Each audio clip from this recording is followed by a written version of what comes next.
start. So I will just be quiet. Okay. All So I just right. started the recording. We're about 5 minutes past the hour, so I think we're gonna go ahead and get started.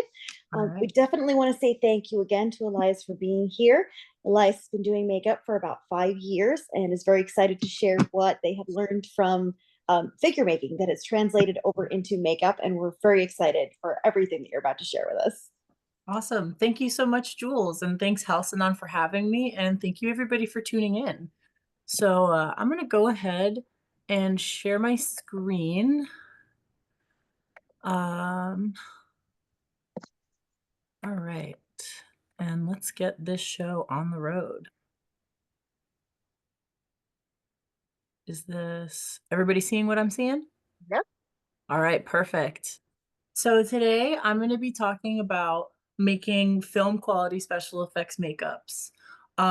This is quite a process. There's a lot of time, effort, money that goes into this. So, if you're looking for something easy, this isn't it. But if you're willing to put in that time and that effort, it's really rewarding to be able to look in the mirror and be like, I am a character right now. Nothing beats that feeling. So I'm going to get started with materials. What are you going to need? So in this little box here, these are all the companies that produce the product you're probably going to have to use. I highly recommend Smooth On. They make a lot of like different resins and silicones that you're going to be using for like your everyday makeup work. Monster Makers, they're another company that produces so many of the things that you're going to be using.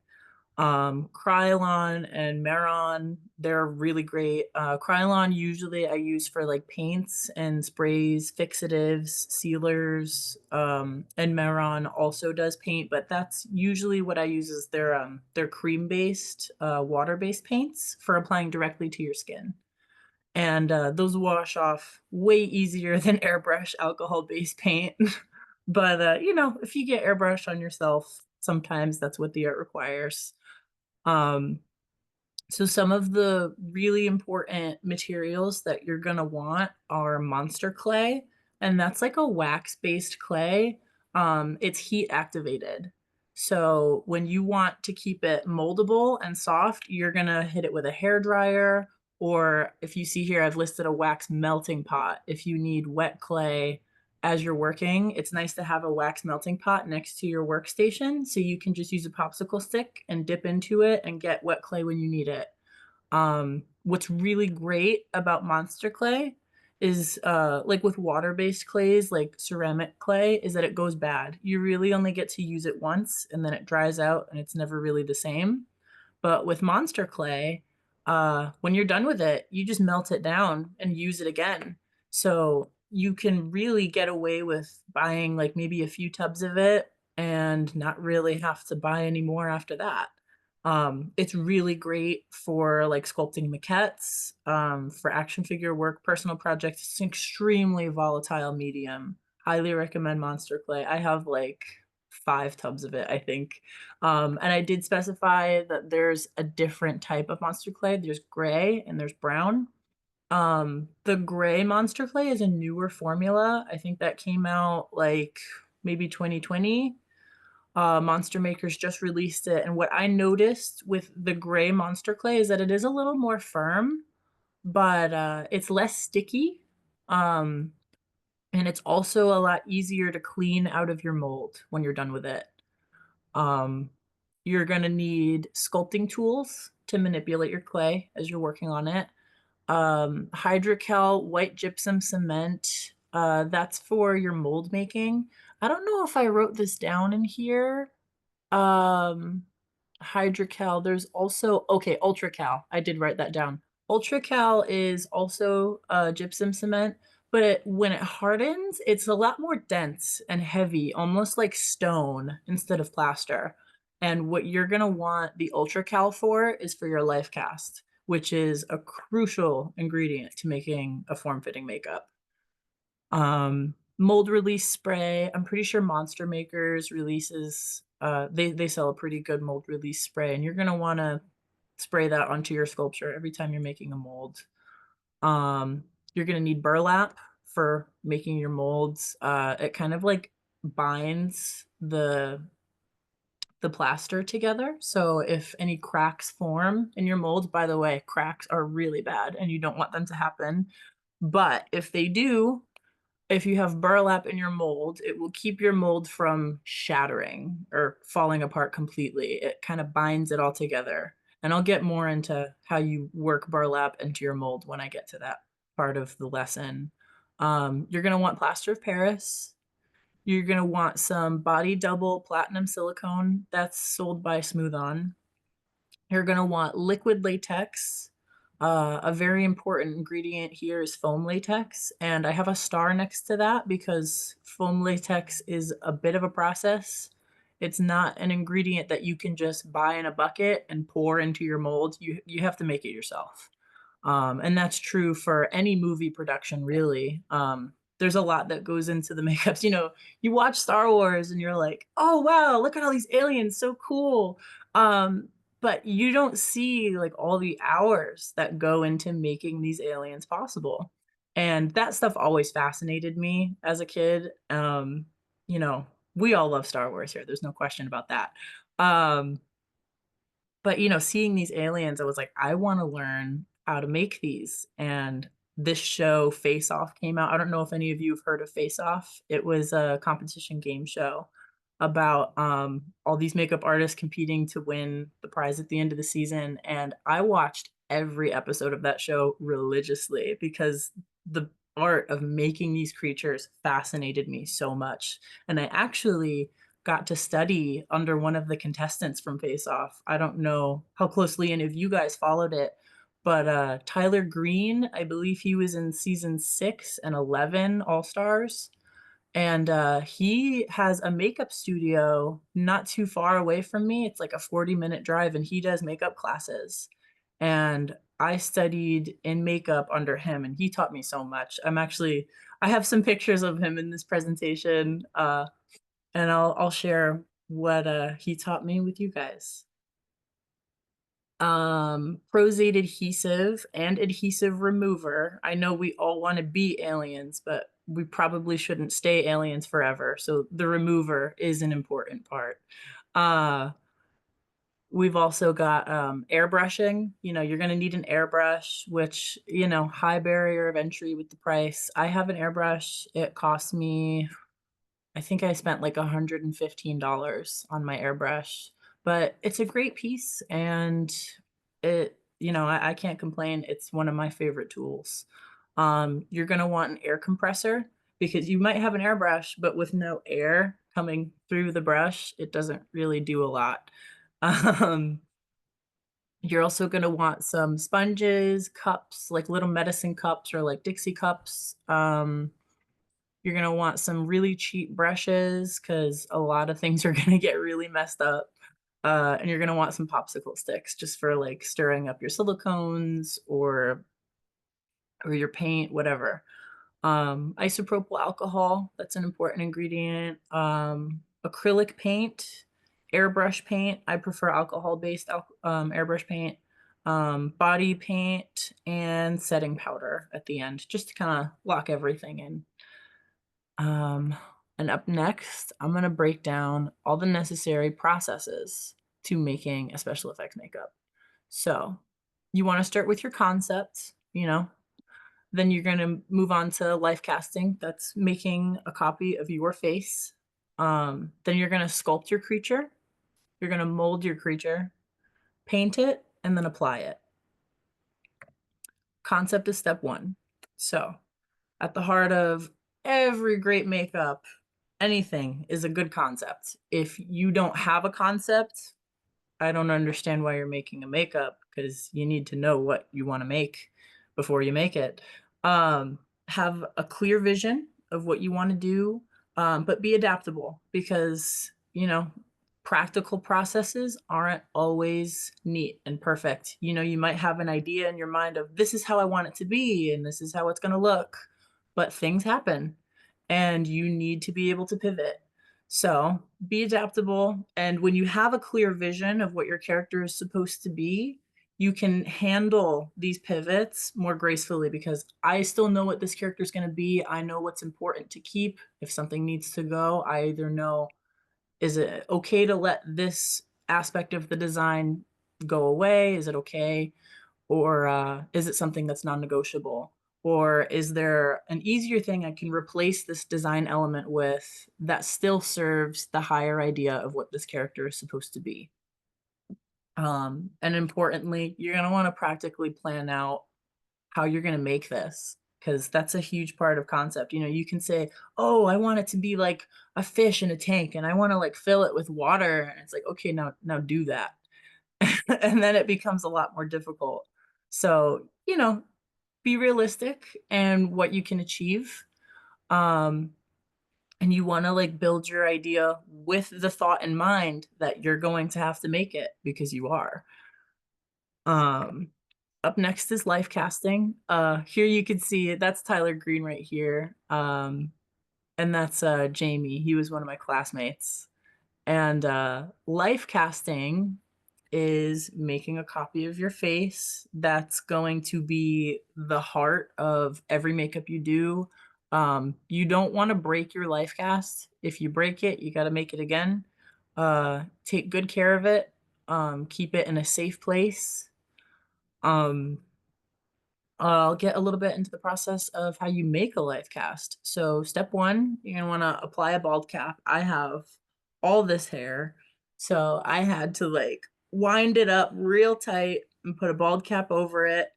And you wanna apply some Prozade adhesive around the edges of your hairline, and you wanna blow dry it. So it's not like goopy wet. You wanna get it tacky, like it's almost completely dry.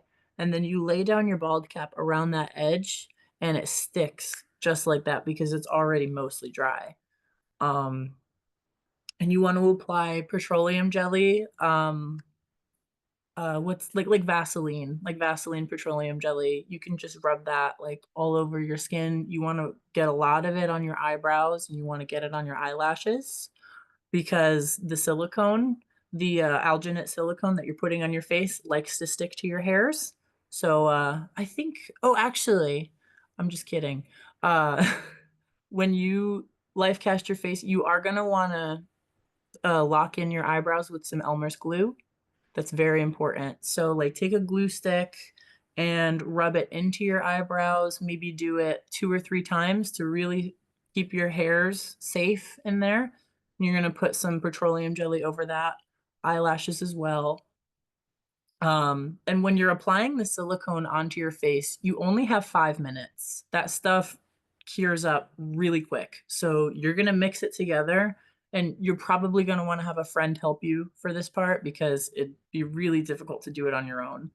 Um, so you're going to apply the alginate onto your face, starting like with the forehead and with the nose, and you're going to want to avoid the nostrils because breathing is important, guys. Uh, you are going to be inside of this face mask curing for about 20 minutes. So it's very important that you use a Q-tip, as you know, the person who's helping you apply this alginate onto your face is going to have to, you know, keep your nostrils clean so you can breathe. Um, you're going to want to drape the silicone over the eyelashes when you put it over your eyes, instead of, you don't want to like stipple it in, because if you just stipple it in there, then it's going to cling around your eyelashes and then it'll cure. And when you rip it off, your eyelashes will come with it. So drape it over your eyelashes like a curtain, and it won't get up in them. I don't know if you can see in my life cast, there are like 3 or 4 eyelashes in there. So a few soldiers were lost, unfortunately, but that's okay.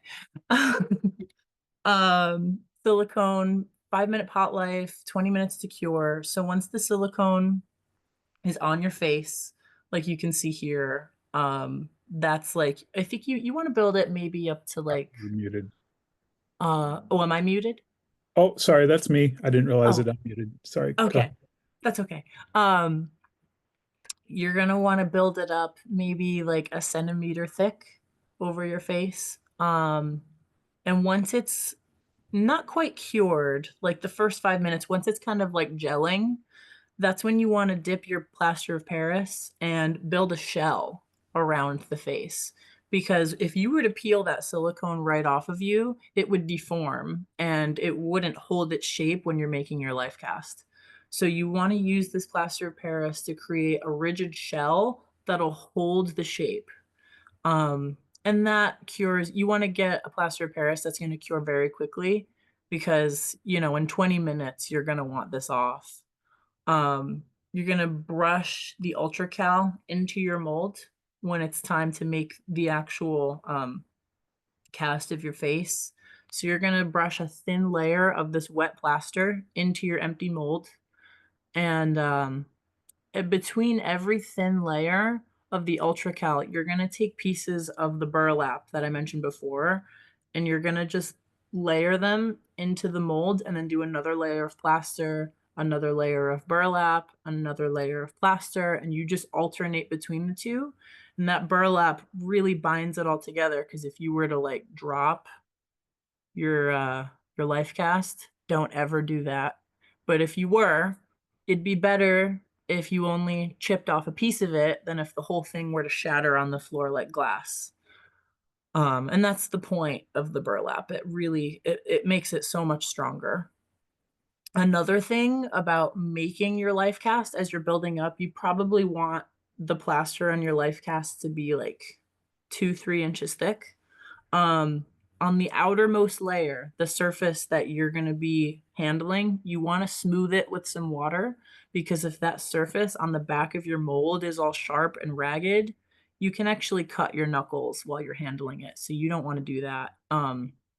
In my life cast, we used a small metal pipe and we planted it into the back of the life cast, and you build up with some burlap to kind of bind around it, and almost you're like welding the pipe into the back of the life cast with the burlap and with the ultracal.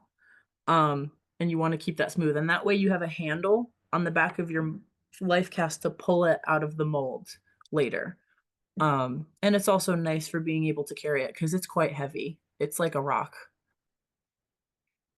But with that, we can move on to the next phase, which is sculpting. This is the fun one. Okay, so step one with sculpting is you want to brush clay onto your face. You don't just want to sculpt directly onto it, because if you do, the clay is gonna want to fall off. So if you take the hot, like very hot liquid clay, and you just take like a cheap brush, you just brush it on like you're giving it a facial. And you want to build that up like a few millimeters, just enough to have your clay have a surface, or like a rough surface to bind onto. And because it's so hot and liquid, it binds to the surface of your stone cast.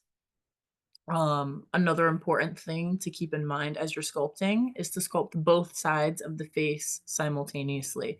Some people are like, oh, I'm just going to kind of focus on this cheekbone structure over here and this eyebrow, and it'll look beautiful. And then a few hours go by and you say to yourself, okay, now I have to do the other side and I have to get it to look exactly like this one. And then it becomes a problem of like, oh, now the mass needs to be equal and it needs to be mirror accurate, it needs to be precise, and I don't exactly remember how I did it the first time. So sculpt both sides at the same time. What I usually did is I would take a piece of like wet clay, roughly estimate, like for this lizard guy here, for example, for his brows, I estimated roughly how much clay I would need to sculpt the entire brow. And then I cut that in half. So I had 2 equal pieces of clay and I planted them on there at the same time and I shaped them all at once. And that led the sculpt to be more symmetrical. It had equal mass, very important. But if you're doing like an asymmetrical makeup, then that doesn't apply. Don't lose the big picture to the details. Some people kind of lose the forest from the trees and they get a little too focused on the small things, and then you back up and you look at the whole thing and it's not quite cohesive. So it's important that you back up frequently and make sure that every detail that you're putting into this is serving the higher vision of what this character is. Another thing to keep in mind is that this does need to be molded and it needs to look like a character. So you don't want it to look like clay on your face. So these are some things that you can do to make it turn from clay into a living character. One of the first things you're going to want to do is use a wire scraper, and it's got a coil in it, and you kind of rake it over the surface, and it makes all these little, I don't know how to describe it, like it buffs it in a way. And that just kind of gets like your fingerprints out of it, and it gets it's almost like your sculptures have cellulite, and using the rake kind of gets the cellulite out of your sculpture and makes it more like realistic tissue or skin or leather or scales or whatever kind of skin your creature has. I used an alcohol torch to smooth the surface, and you just kind of gently puff it onto your clay, and you want to keep the tip of the flame, maybe like an inch or two away from the clay, because if the flame touches your clay, it'll start to bubble and burn, and then you can't reuse that clay. So you want to avoid burning it. You just want to keep it smooth like glass. And once it's glassy smooth, you can go in with like metal sculpting tools and like give it pores or give it wrinkles or scales, whatever you want to do. But yeah, using that alcohol torch can kind of standardize that surface before you detail it. And important, use references. It's not cheating, I promise. A lot of people are like, well, if I use a reference, is it like cheating? It's not. The greatest artists in the world use references all the time. It's important. You know, we use references to learn how wrinkles behave and how gravity affects tissues because, you know, skin pulls, skin has weight. And there's so many natural phenomena, I should say, sorry, that affect tissue, and using references can help you greater understand how these phenomena work. Wrinkling, that's my favorite. I like wrinkles. Wrinkles give characters so much detail and so much life. Now we can move on to molding. So molding can be a bit of a trick. We use water-based clay in our molding process to kind of construct boxes or borders for the molds to be built inside of. They're really more like armatures that keep the plaster where we want it to be. Excuse me. So before you mold, you want to spray your sculptures with mold release. Otherwise, you're going to have a really difficult time cleaning your mold. Avoid leaving exposed flat stone surfaces perpendicular to the opening of your mold because like a face mold, for example, is kind of shaped like a bowl. And if there is exposed stone on your cast that's perpendicular to the opening of the mold, when you go to pull your head cast out, there's going to be so much friction that it won't come out. And that's called mold lock. And that is terrible, and you want to avoid it at all costs. So when you're preparing your head cast for molding, you want to build up your clay to kind of cover up any of these perpendicular, like you see, you know, a neck is shaped like a tube. And to prevent it from locking around here, you want to build your clay up towards the front of the face. So that way there's less resistance when you pull your face out of the mold. Excuse me. When you build up your border of clay around your sculpt, you want to leave maybe like a half an inch of space from the edge of your makeup. So that way you have a real paper thin edge that you can glue down really neatly on application day. Measure the sculpt to the wet clay. Build your wall of clay around your sculpt at least 2 to 3 inches high. That's really important. You want to create a structure that'll kind of hold your liquid plaster in because it is a liquid. it's like a paste, and if you don't have the clay there to support it, it's all just gonna dump out on the sides. You're not gonna get a thick mold, and it's gonna be a disaster. So the point of the clay is to just keep everything neat and tidy, and be mindful to prevent mold lock from happening. We've got several types of molds. We've got one-piece molds and two-piece molds, which I'm going to cover right now. But there's such a thing as like four-piece molds or three-piece molds. Like, however many pieces you need to make your piece happen is what people often have to do. But usually you can do it in one or two pieces per mold. I've never made a two-piece mold personally, I want to say. But I did find some really great resources. Excuse me, on how to make a two-piece mold. So two-piece molds are ideal for cowls, larger pieces. So a cowl would be like a larger head sculpt. Like for example, if you wanted to make Leku or Montrals, anything that would be behind the hairline, you would likely want a two-piece mold to mold it. You want to place your seams thoughtfully on your two-piece molds to prevent locking. So find like the outermost edges of your objects, and you can wedge pieces of flat, thin plastic to create the seams along along which you want to separate the pieces of your mold. And you just kind of place your plaster on either side of that seam. If you want, some people they put keys into their mold, so that would be like adding a little notch onto one side, like from one seam from one side into the other, so that way the pieces of the molds don't slide around, they just lock into each other perfectly. If your mold has any rough spots, it's really important that you sand them, so that way when you're picking your mold up or you're carrying them around, there aren't any sharp edges that are cutting into you, because these molds are extremely heavy. They're made of stone. And another thing, while you're making your molds, you also want to put burlap or fiber into them, because like your face cast, you want to prevent cracking and shattering. And it's really important that your plaster is bound together.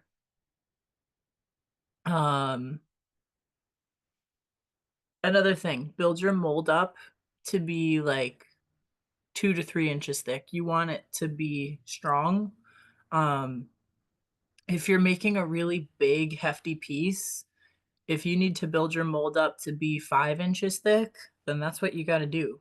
Do whatever is needed to preserve the safety of the mold and of your piece, because at the end of the day, the mold is what keeps your sculpture alive. Your clay doesn't matter at the end of the day. Your mold is the most important thing. That clay is going to get scooped out and thrown away or reused for something else. The mold is what keeps it alive. Cleaning your mold. This is really important because if there's any debris in your mold, it will disrupt your final cast. So you're going to want to clean your molds with wooden tools, because if you use metal ones, you can score the plaster and that will affect your final piece. I noticed that the gray monster clay peels out of the mold a lot easier than the brown. I feel like the brown monster clay is like really sticky, and I can even feel it when I work with it, that my fingers get sticky. And I didn't notice that as much with the gray monster clay. You want to avoid getting like any bits of plaster into your clay, or you want to avoid getting it dusty or getting like oils onto it, because if you get it dirty or if you ruin it, you can't use it again. So keep your clay clean. When I store it, I always cover it so dust doesn't like get into it. Some people think, oh, this monster clay is heat reactive, so if I just heat my monster clay up with a hairdryer, it'll soften and it'll be easier for me to pull it out of the mold. No, don't do that. If you do, it can rapidly heat the mold unevenly, and that can cause the plaster in that area that you're heating to rapidly expand, and it will crack your mold. And if your mold cracks, game over. So don't heat your monster clay. Unfortunately, there is no fast and easy way to clean out your molds. This piece right here, this chest piece, and this tummy piece right here, let me think. I think it took me like 8 hours to clean all the clay out of that. There's really no shortcut. I wish there was, but you know, it's the long haul. You gotta clean it out, and there's really no easy way to do it other than to just buckle down with your wooden tools and pick it out of there. And like I said, clean it thoroughly. If there's anything left in your mold, it's gonna ruin your final piece. So get it all out of there. You want your mold to be perfectly clean and ready to run. And now this one it's ready for running. As you can see, there is no debris, no clay stuck in there. It's ready to go. So the next phase, once you have your mold made, is running. And there are multiple things that you can run your mold with. You can run it with foam latex, which is what most people use. And you can also run it with silicone. You can run it with gelatin. There's also a material called polyfoam, but I would not recommend that for face pieces because polyfoam is very rigid. It's better for props and pieces that you're not wearing on your skin. Excuse me. So foam latex is what's generally used for most makeup projects. Pretty much every movie creature you've ever seen was made with foam latex. It's lightweight. It's the first time I ever handled foam latex, the first thing that surprised me was when I picked it up, it was like, oh, it's like so light and fluffy. And it's spongy. It's very flexible, but it's a complicated formula. It's not easy to make. And unfortunately, it's not reusable. But I reused it once and it was okay. What happens when you take your mask off at the end of your day is the oil can soak into the foam latex and it can make it bubble up.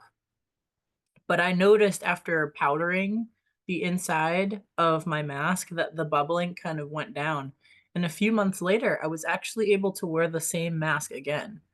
And I actually ended up winning a Halloween competition with it. It was pretty cool. Silicone is ideal for thinner form-fitting appliances. These gills here are made of silicone. They convey actor movement really well. So if you were to put a silicone appliance onto somebody's face and they were to express and emote through it, the silicone would translate that movement very well. It's a really great material, but it's heavy. And a really important thing to do when applying silicone is to be laying down, because if you apply silicone standing up, it's going to start drooping off of your face. So keep your model. If the model is yourself, you want to be laying down and have a friend help you put it on. Or if you're applying it to somebody else, have them lay down while you apply it. And they cannot stand up until the glue is fully dried. Another material that some people use is gelatin. What's nice about gelatin is that it's cheap and it's easy to get. But I wouldn't recommend it for faces and bigger heavy things because gelatin is heavy. But it's great for like zombie skin or wounds or burns, just like anything that's like close to the skin, not super detailed. But a thing about gelatin is that the warmth of your body can actually make it melt off of you. So that's just something to be aware of. But those are the three materials that people use most often. I would recommend gelatin mostly for like small things. Like don't use it for your face, don't use it for a cowl, only the little stuff. So I'm going to get into foam latex because foam latex is it's the heart of your mask. Without foam latex, you don't have a piece. But it's not easy. So I'm going to get into what you're going to need to make it and what goes into it. This set right here is sold by Monster Makers. They also make the monster clay that I use, and I put a lot of trust in them. They're a really solid, reputable brand. If you ever get foam latex, I would trust Monster Makers to give it to you. The components that are in foam latex are a high solid latex foam base, a foaming agent, a curing agent, which contains sulfur. It's very smelly. A gelling agent and a mold release agent that you're going to apply into your mold before you pour it in. What you're going to need to run your foam latex, like the tools, you're going to want an electronic scale precise to the gram, and that's going to be for measuring out all your liquid components. You're going to want a mixer that can mix at multiple speeds with a whisk attachment. A big bowl, probably. If you have a bigger bowl to mix in, then that can allow you to make bigger things. If you do it with a small one, then you know, that works, but it might limit what you can do if one day you want to like build something really big and ambitious. Another thing I want to say, don't use the mixer that you make your cookies and cake and brownies in because this stuff is really toxic, and I would not recommend using the same mixer that you use for making food. You're going to want an oven that's dedicated to this again, because like you do not want to put this in your food oven. This is very toxic stuff. And you're going to want this oven to be really well ventilated, because as the foam latex bakes, it releases a smell of ammonia and sulfur, and it's not pleasant. But it's not like the smell of it isn't particularly toxic. It's just very unpleasant. You're gonna want a thermometer and a hygrometer to keep track of like the atmosphere and the temperature and the humidity of the room. And you're gonna want a stopwatch to keep track of the amount of time that you're mixing the components, because as you're mixing these foam latex components, it is chemistry. And you need to keep track of the amount of time that things are taking as they're being mixed together, because this is time sensitive. You're going to want a notepad to keep track of everything you're doing, because like this is science. And when you're figuring out like what's working better, what isn't, if you feel like, oh, I noticed that my foam latex was hardening too quickly and I didn't have enough time to work with it, then write that down. And if you write down the amount of everything that you put into your mixture, you can keep track of, oh, I put too much gelling agent in. That's what went wrong. You're going to want to use that notebook to keep track of all the details. You're going to want disposable cups for all the different liquids that you're mixing together. You're going to want to wear gloves. You're going to want to wear a respirator, goggles for eye protection, a paper suit so you don't get it on your clothes or your skin, because if you get it on your clothes will be ruined. You can wear overalls, anything, as long as it's not like, if you have like a jumpsuit or like an outfit that you wear for when you're painting the house, just something that you don't mind getting ruined. You're gonna want cheap disposable brushes or an injection gun, anything. I mean, like the brushes will probably do you fine, and that's just gonna be for like brushing the foam latex into your mold. And just use cheap ones, because that stuff will never come out of your brush. Health and safety, this is important. We're working with toxic chemicals, so all of this is very important. Write this down if you want to do it. Always wear gloves, disposable latex. I'm going to read this to the letter because this is safety and it's important to me that word for word, this is what's said. Always wear gloves, disposable latex, vinyl, or nitrile gloves, for example, and a respirator. One with an AB1P2 type cartridge is necessary when manipulating chemicals. Dust masks are not efficient enough. Goggles should be worn as well. Do not drink, eat, or smoke where you run foam. Remember, you are using chemicals. Dress appropriately. Wear clothes and footwear dedicated to working in a workshop only, or wear a protection suit. Any foam on contact with fabric will ruin it. Work in a well-ventilated area with good air extraction, but avoid working outside. Any abrupt change of temperature or humidity while whisking may ruin your foam. Avoid contact with skin and eyes. In case of projection in your eye, wash thoroughly under running water for a few minutes without touching it. If you still feel uncomfortable, consult your primary care physician and tell them what products you've been exposed to. To get rid of or dispose foam leftovers, it's best to do so with set foam rather than liquid components. Dispose of it in a place where chemical products and residues are accepted. Do not dump them in the sink, even in a liquid state, as they could solidify over time and block your pipes. Did everybody get the safety briefing? Thank you so much. Good. Okay. Weigh everything you need in a bowl of your mixer placed on a scale, latex based on foaming agent 20% by mass, curing agent 10% by mass.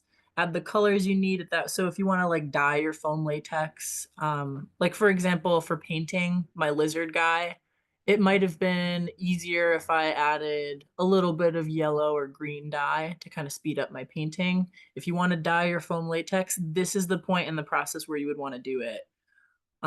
You also need to weigh the gelling agent in a cup separately and set it aside. Allow 1 gram, which usually clings inside of the cup, because you really do need to be precise to the gram. And let's say you need like 20 grams of your gelling agent, then pour yourself 21, because 1 gram of the liquid is probably going to stay in the cup.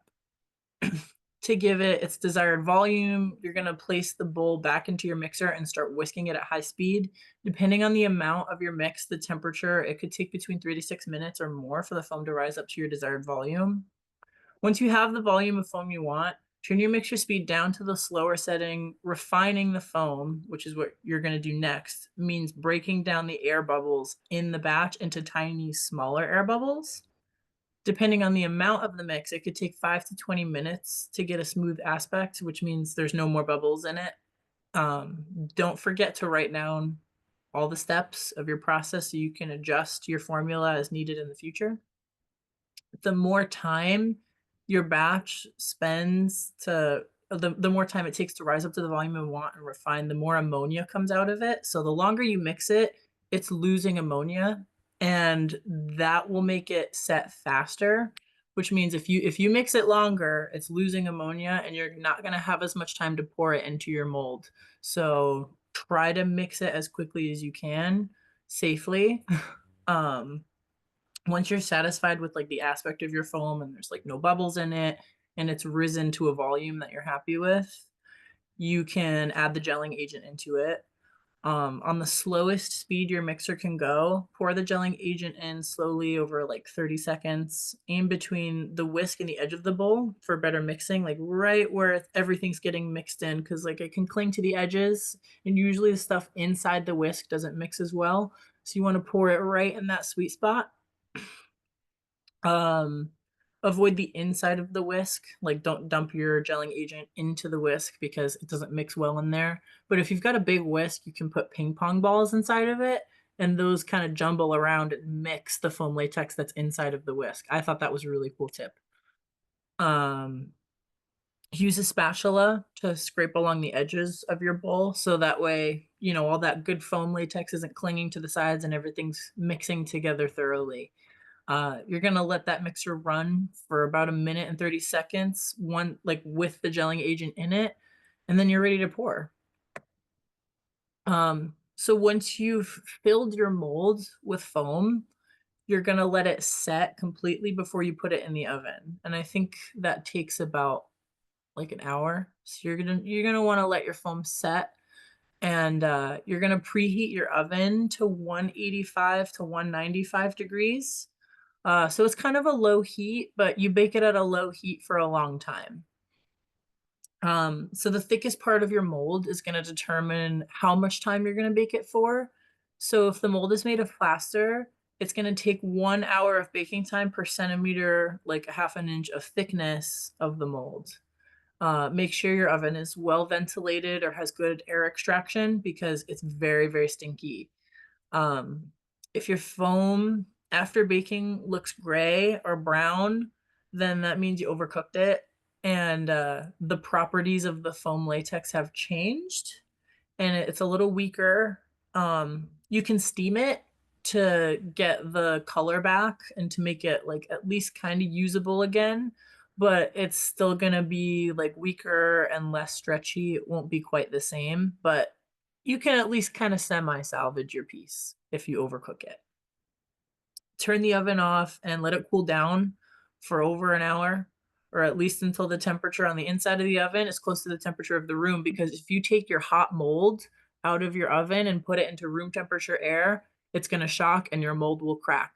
And then you won't be able to use that mold ever again, and your sculpt will be lost forever. Like I said, your mold is what keeps your sculpt alive, because you can run as many applications as you want with that mold. You just want to keep that mold healthy. And always like store it in a safe place. When you're demolding your piece, powder it with talcum powder on the inside and the outside to prevent it from sticking to itself. Patching, this is important. Foam latex, sometimes after all that effort, even then, sometimes you'll get a little bubble and you'll be like, oh, shoot, I got to fix that. So this is how you do it. You're going to want to pack the hole with some cotton, and then you're going to want to mix some cotton with dry cotton. You pack the hole with dry cotton. And then to cover that up, you're going to saturate another piece of cotton with liquid latex, and then you're going to cover up that hole, smooth it over, hit it with a hair dryer to dry it, and then brush more liquid, like sponge paint some liquid latex onto that to just kind of cover it up. If you do a good job, no one will be able to tell that a hole was there to begin with. Sometimes, like if your mold does crack, you'll have seams where the foam latex kind of seeps up into that crack. So you can use some sharp scissors to kind of trim those seams away. Another thing, just because remember I said there was like a 1/2 inch of space around your sculpt when you mold it. That's going to be like a paper thin layer of foam latex, which is good. You like that. That's what you're going to use to glue down your edge. And that's what blends so perfectly and seamlessly into your skin. So you're going to want to use sharp scissors to like trim away like the excess around that paper thin layer. And you want to preserve that paper thin layer around the edge because that's where the magic happens.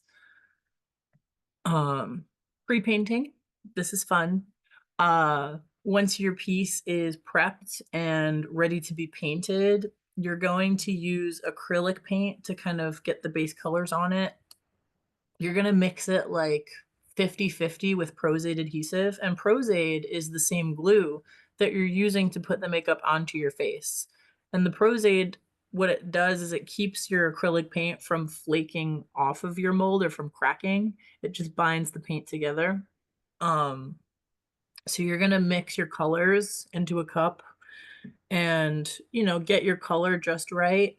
And once you're happy with your color, you're going to add the same amount of paint that's in your cup. You're going to add the same amount of Pros-Aid, and then you're going to mix that together with a popsicle stick. And that paint is what you're going to use to paint your mask.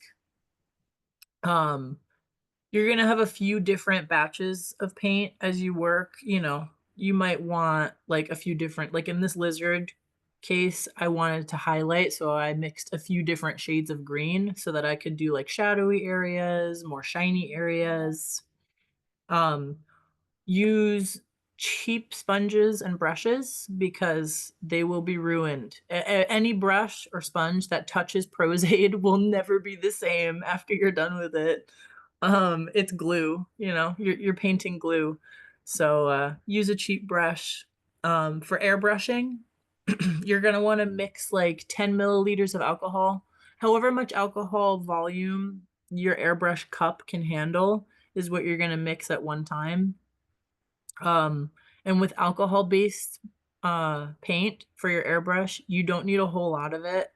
you just want to add like a drop or two to your cup of alcohol, stir it up, and then load your airbrush. And then you can go in and like shade like under the eyebrows or like in the cheekbones, jawline, wherever you want to, cast shadow onto your face. It really adds to the drama and the depth of your makeup.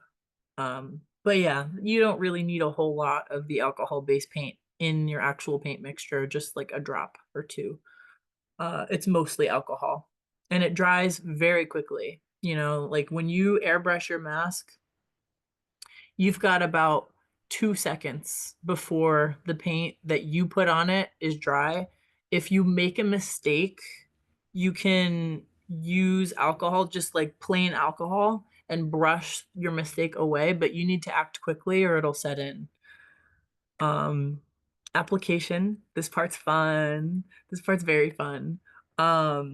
Be adaptable, because when things are on your workbench, they look great, but then you put them on your face and it's a different story sometimes. Usually it's okay, but you need to be adaptable.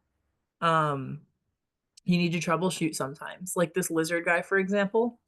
I had put my face on and I had put the appliances on the sides of my head, and I was like, awesome. And then I tested it with the scarf and I was like, oh no, I can still see my human skin like on my neck. So what do I do about that? And, thankfully Tyler Green was there to help me, and he was like, I have an idea. I've done this before. He took a piece of paper towel, saturated it in liquid latex, and then laid it down on my skin, and the paper towel kind of like wrinkled and got like scaly. And then all I had to do was dry brush some color over it and it looked perfect. I don't know if you can see are faces covering up my screen, or can you all see what I'm seeing?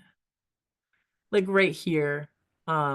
This is just a piece of paper towel with liquid latex in it, and you just hit it with a hair dryer and it worked perfectly. You're gonna want to cover your eyebrows again, like the way you did with your life cast, because if you don't cover your eyebrows, you won't have them at the end. You're gonna lose them. So use your glue stick, cover up your eyebrows. And when you apply your Prozade adhesive, again, you want to blow dry it to set it before you put the mask on. You can't just put your mask on with wet glue or it won't really dry, or it'll take way too long to dry. And you want to start with the center of your face and work your way out.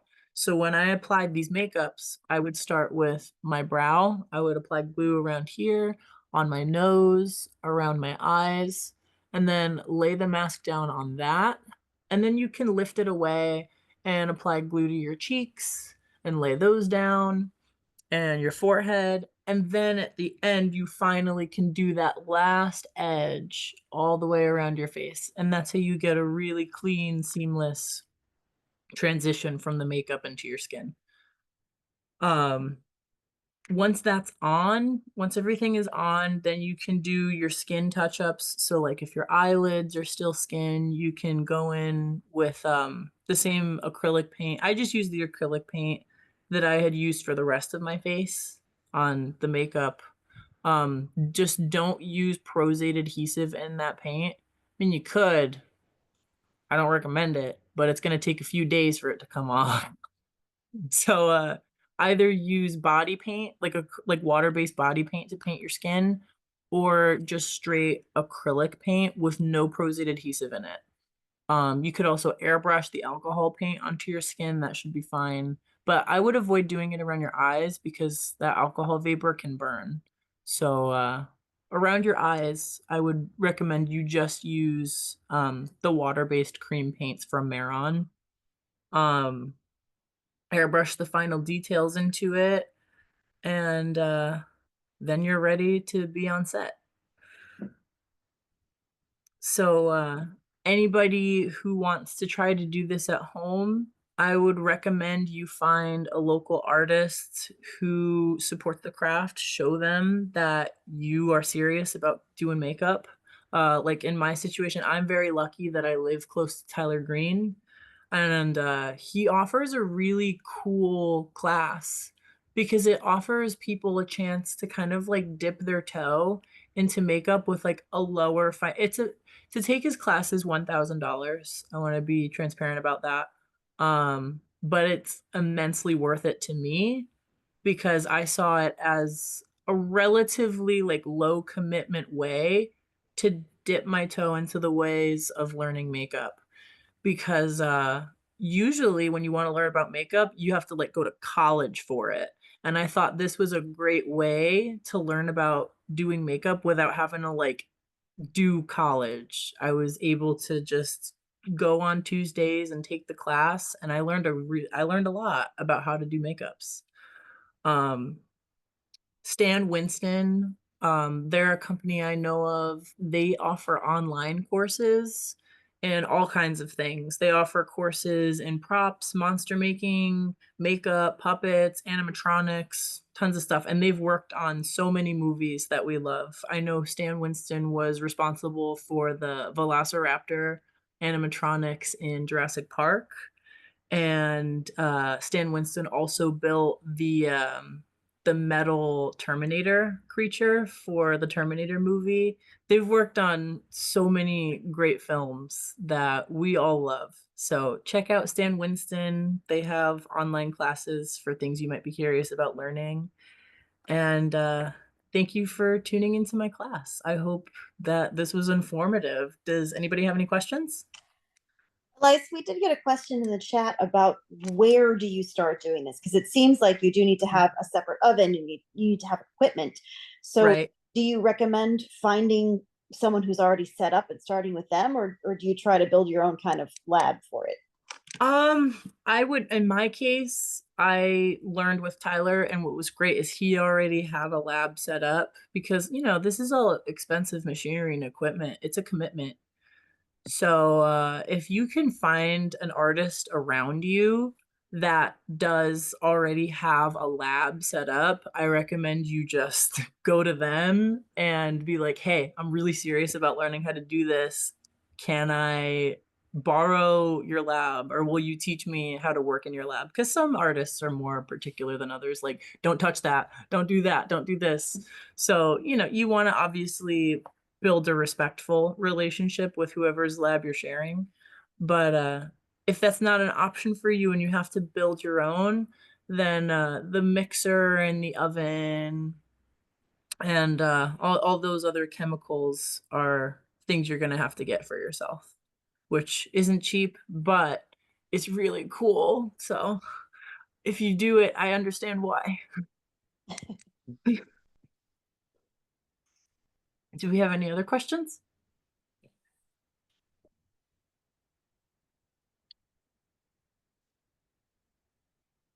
This has all been really well explained with a lot of fresh detail. And I think I know Beth and I are kind of squeeing about our face-off obsession over but it very much is it's like watching Face Off where people actually explain what's going on.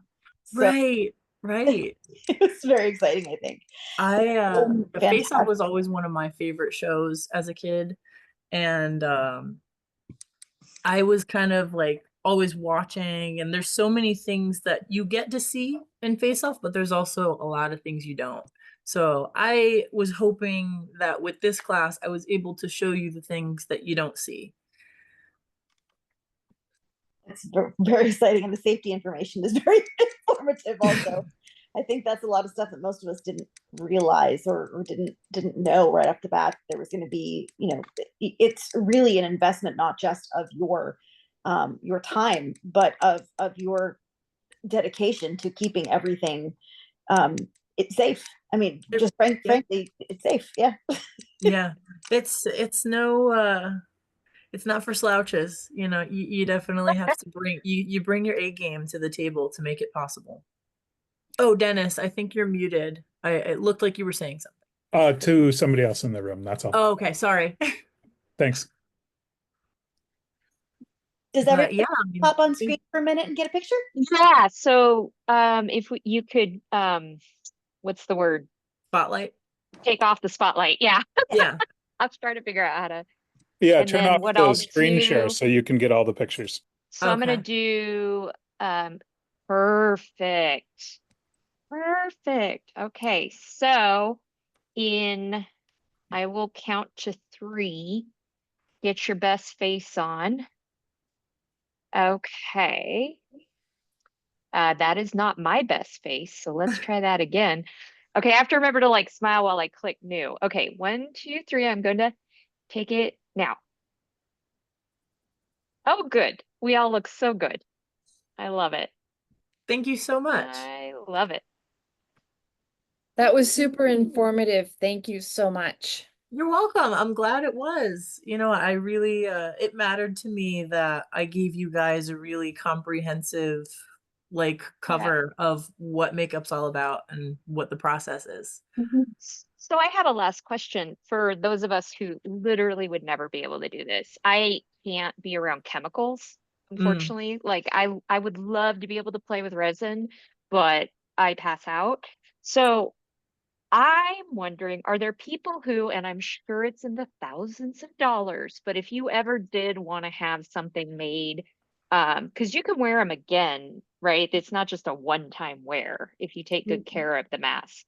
With foam latex, usually it is just one, because once you use the oil spray to get it off your Oh, face, the oil saturates into the mask and then it bubbles up and it like deforms.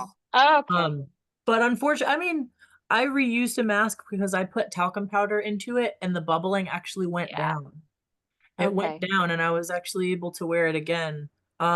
With other things, like if you were to make a mask out of silicone, that might be a little more reusable just because silicone isn't porous the way that foam latex is. So yeah, I mean, if you were to do a silicone mask, you might be able to wear it more than once. Yeah.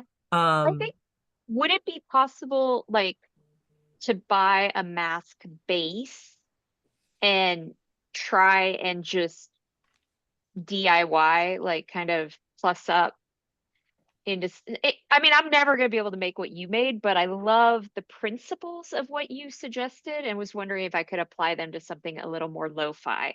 yeah, there's tons of companies out there who actually sell pre-made foam latex pieces. That's what I meant. And all Okay. you have to do is just get the Prozaid and the Prozaid remover and, you know, attach those foam latex pieces to your skin. In that situation, obviously, you're not going to bother with like the sculpting and the molding, but the application principles are always the same. When I did haunted houses, we had a makeup person who knew all that stuff, and he would bring some pre-made, so I think silicone Yeah. ones. And Yeah. instead of having a full face one that fits you perfectly because it was light casted, he just has some cheek pieces and some Oh, forehead pieces and some Yeah. chin pieces, and he would mix and match them onto Mhm. people. And And that's another thing, like they I look was great. saying with application, you want to be adaptable because if you don't have a perfect life cast on the inside of your mask, if it's not perfectly fitted to your face and it's just like a random appliance, you're gonna have to like be creative and use your ingenuity to get it to fit on your face the way you want it to. You know, you could always use cotton and liquid latex to kind of like alter your appliances. I've noticed that cotton and liquid latex can be a little lumpy and it's not going to be like smooth and perfect, but with patience, I think anything can be possible. So, you know, be patient with the process. Makeups, I don't know if any of you know this, but it takes a long time to put those two makeups on my face, on my body. The skeleton creature, I think I spent like 10 hours that day putting all that on and painting it. My lizard guy, I was able to do a little faster just because it was like a face. I think I got him done in like 7 or 8 hours, but it takes a long time. What did you use these for? If you don't mind. They were just for my portfolio. Yeah. Um, it was cool though. Like one of them I wore out of the studio. Usually you wear them at the studio, you do your professional pictures for portfolio, and then you go back upstairs to the lab and you have to take it off. And I'm like, but I just put it on. I don't want to take it off. I I mean, look so 10 cool. hours, that's a commitment right there. I know. And you look in the mirror and you're like, I look so cool. I don't want this to be over. But you know, I got my own Pros-Aid remover, so I actually was able to like ask Tyler to let me go home with it. I was like, actually, I can just take this off at home because I have my own remover now. Is it okay if I wear this home? And he was like, if you could take it off, I don't care what you do. So I ended Did up you need wearing help to take it off?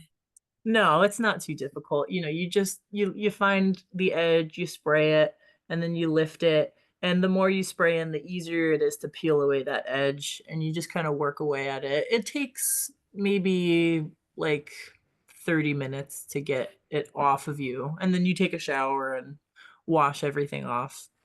Mhm. Sometimes the Pros-Aid is stubborn, so you might have some sticky glue on you for a few days. But that's just part of it. You can also use isopropyl alcohol to get it off. So when you have a makeup like a Walking Dead, for example, where they're going to have to be the same makeup, over multiple days, you may have the same zombie at different locations, and you have to Right. recreate that makeup every time. Do you create like several copies at once? Yes, and that's the point of having a mold. That's why I said like the mold is what keeps your sculpture alive, because you might need to be like for Ahsoka, for example. We all love Ahsoka, right? You know, every day Rosario Dawson was on set, she would have to put a new face appliance on to cover her brows. And what the makeup department would do is they just made a bunch of eyebrow appliances with the same mold, and they just ran it a ton of times. So every day she could put a new one on. Mm-hmm.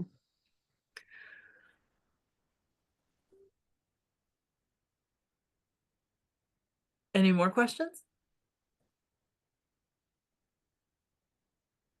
I'm sure Everybody's feeling good? I'm sure we'll come up with 10 questions as soon as we say.